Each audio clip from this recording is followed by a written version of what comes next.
വെഞ്ഞാറമൂട് കൂട്ടക്കൊലപാതക കേസിലെ പ്രതി അഫാനെ പേരുമലയിലെ വീട്ടിലെത്തിച്ച് തെളിവെടുപ്പ് നടത്തി. പെൺസുഹൃത്ത് ഫർസാനിയെയും അനുജൻ അഫ്സാനെയും കൊലപ്പെടുത്തിയ കേസിലായിരുന്നു തെളിവെടുപ്പ്. അഫാന്റെ വീട്ടിൽ വെച്ച് തന്നെയാണ് ഇരുവരെയും പ്രതി കൊലപ്പെടുത്തിയത്. സ്വർണം പണയം വെച്ച കടയിലും കൊലയ്ക്കുപയോഗിച്ച ചുറ്റിക വാങ്ങിയ കടയിലും പ്രതിയെ കൊണ്ട് തെളിവെടുപ്പ് നടത്തി. 3 ദിവസത്തേക്കാണ് നെടുമങ്ങാട് കോടതി അഫാനെ പോലീസ് കസ്റ്റഡിയിൽ വിട്ടിരിക്കുന്നത്. തെളിവെടുപ്പിനിടെ അഫ്സാനിയെയും ഫർസാനിയെയും കൊലപ്പെടുത്തിയ രീതിയെക്കുറിച്ച് പ്രതി പോലീസിനോട് വിവരിച്ചു.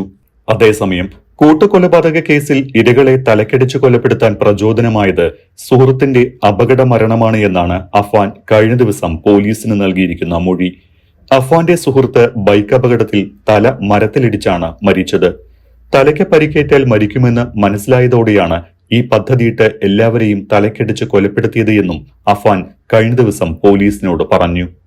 അതിനിടെ കട്ടിലിൽ നിന്ന് വീണാണ് തലയ്ക്ക് പരിക്കേറ്റത് എന്ന മൊഴിയിൽ ഉറച്ചു നിൽക്കുകയാണ് പ്രതി അഫാന്റെ അമ്മ ഷെമി.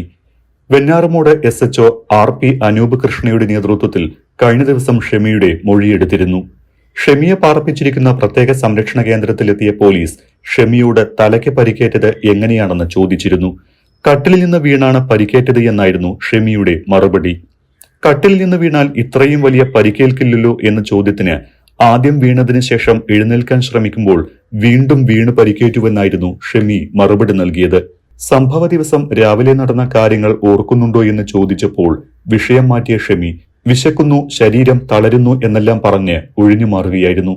കടബാധ്യതയുടെ വിവരങ്ങൾ രേഖപ്പെടുത്തിയ ഷെമിയുടെ ഡയറിയിലെ വിവരങ്ങൾ സംബന്ധിച്ച് ചോദിച്ചുവെങ്കിലും വ്യക്തമായ മറുപടി പറഞ്ഞില്ല. 1 മണിക്കൂർ ഷെമിയുമായി സംസാരിച്ചുവെങ്കിലും മൊഴി രേഖപ്പെടുത്തൽ പൂർത്തിയാക്കാതെയാണ് പോലീസ് സംഘം മടങ്ങിയത്. കൂടുതൽ വിവരങ്ങൾ ചോദിച്ചറിയാൻ ഷെമിയുടെ ആരോഗ്യനില ഇനിയും മെച്ചപ്പെടേണ്ടതുണ്ട് എന്നാണ് പോലീസിന്റെ വിലയിരുത്തൽ. ഇന്നലെ വിവിധ പരിശോധനകൾക്കായി വെഞ്ഞാറമൂട് സ്വകാര്യ മെഡിക്കൽ കോളേജ് ആശുപത്രിയിൽ പ്രവേശിപ്പിച്ച ഷെമിയെ വൈകിട്ട് തിരികെ സംരക്ഷണ കേന്ദ്രത്തിലേക്ക് തന്നെ മാറ്റി. ഒരാഴ്ച കഴിഞ്ഞ് വീണ്ടും പരിശോധനകൾക്ക് എത്തണമെന്നാണ് നിർദ്ദേശം.